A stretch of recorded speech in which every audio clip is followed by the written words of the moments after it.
Hey guys, it's Carl. And today, much like a pompous, modern Airsoft Napoleon, I'm going to explain to you why you had to go die on that flanking maneuver I sent you on at last weekend's Operation Uprising 4 at Hill 559. You cannot stop me. I spend 30,000 Airsoft nerd lives per match.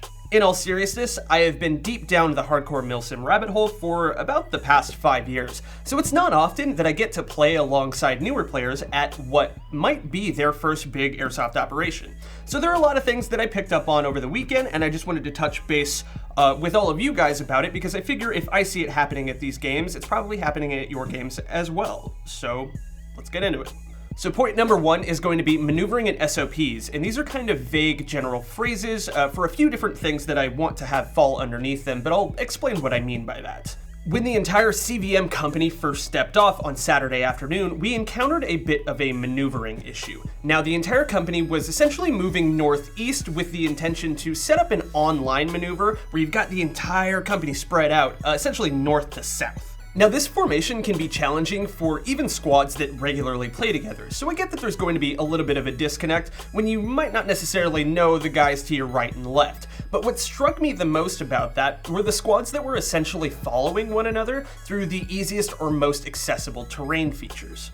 Now, the natural inclination is obviously going to be taking the path of least resistance, and I get that, but the formation really requires that everyone more or less be parallel with one another, and that's going to be a little bit challenging to pull off over different types of terrain. Like, one squad might get stuck having to go up a hill, while the other one is going down into a gully, but it's just consciousness of where your teammates are that are going to make this move successful.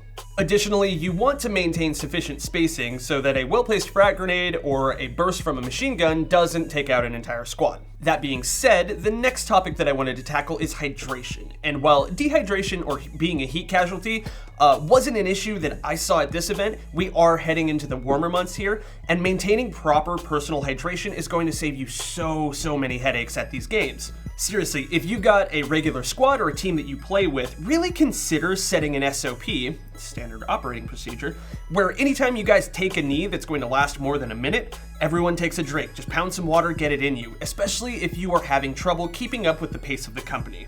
The second topic that I wanted to talk about is aggression and flanking. Now, here's my one big thing that it seems like most casual airsofters do that just drives me absolutely nuts. It seems like more often than not, when two opposing forces meet each other in the field at these types of games, they will sit there, grab the nearest piece of cover, and then plink at each other from about maximum range. And it's just the most ineffective way to win a BB gun fight. This is just monumentally ineffective, especially when you first encounter enemy positions, and doubly so if you're the one that's on the attack. I really can't stress enough how crucial it is to take that open ground as quickly as possible. If you're a newer player, I want you to start thinking about terrain features and how you can utilize them to get up close and get real mean with the enemy.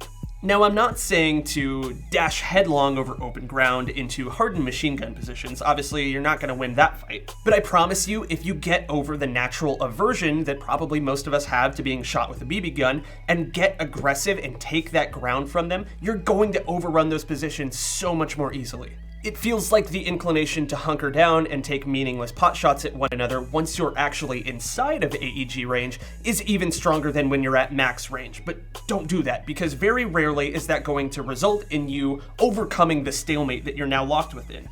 Keep moving. Don't be afraid to slip left or right, and keep probing their defenses for the sweet spot that ultimately is going to break that line. Now, that's not meant to imply that the sweet spot is always going to be there. Sometimes defensive positions are just really hard to take, but I guarantee you, if you're slipping left and right and making them think about having to defend more angles than just the front, you have so much more a chance at success than just throwing dudes into a frontal meat grinder.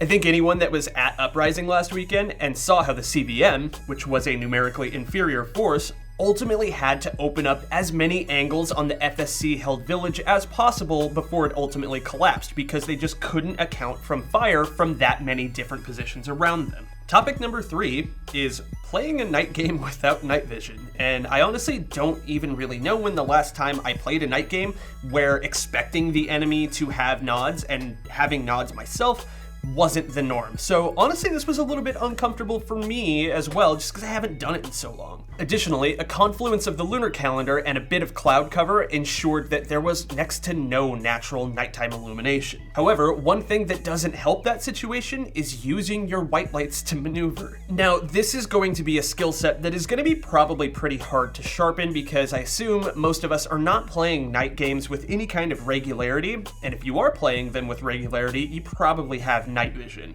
Using your white light to navigate is not only going to make you a massive beacon for the enemy team, but you're going to ruin your natural night vision as well as the natural night visions of everyone around you as well, rendering you essentially blind for probably about another minute or two. Additionally, another thing that I saw a lot of was using red light to navigate, and while red light is technically not going to harm your natural night vision, at least as much as white light, it still is just a massive beacon that says, "Here I am."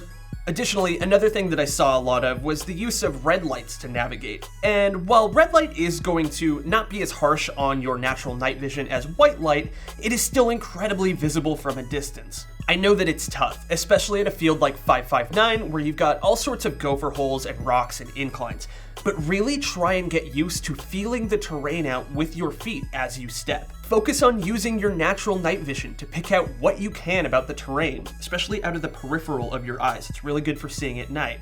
Use your ears to listen for unnatural sounds that are coming from the area around you that are not being caused or created by your teammates. And sound discipline is a whole other topic of its own. Ideally, once you step off, you are dead silent until you actually initiate contact. There's really no reason at any point during a night game to be shouting commands, especially if the person is like 5 feet in front of you. At the end of the day, light and noise discipline are going to be absolutely key in masking your team's strength and positions until it's time to shoot some folks.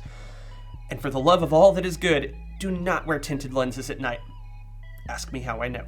Alright guys, I hope you've enjoyed the video, and if you're a newer player heading out to a big event for the first time, I hope that you can utilize this and really take this out into the field with you. What struck me the most about the Uprising event is that it made me realize that there are so many things that old dudes like me do out in the field that are kind of just second nature at this point because we've been playing for so long. But newer players might not be thinking about them, and they might not even know how to think about them. And it's like, without the old dudes showing the newer players the ropes, we just have this massive disparity in skill level. Not to say that I'm, the world's best airsofter, but I've been doing it long enough to where it almost feels like an obligation to pass those skills on at this point, and I've been having a lot of fun doing it. I was honestly pretty impressed with how hungry some of the CVM players were at this event, and with a little bit of direction and some pointers, y'all pulled off some pretty impressive maneuvers, so consider me inspired. I also did just want to say that this will be my last Rambling Carl video with Airsoft GI, but I will not be stepping away from the camera completely. You guys have been super receptive to me and made me feel like this is something worth pursuing. And like I said, I've been having a lot of fun doing it. All that being said, I'd like to thank Airsoft GI for all of the opportunities that I've had here, and I wish them the best moving forward. If you'd like to follow my personal Airsoft account, you can follow me on Instagram at bbdorkcarl, and I will drop a link in the description below, but expect some big things on the horizon. One last time, I'm Carl, this is GITV. Good night and good luck.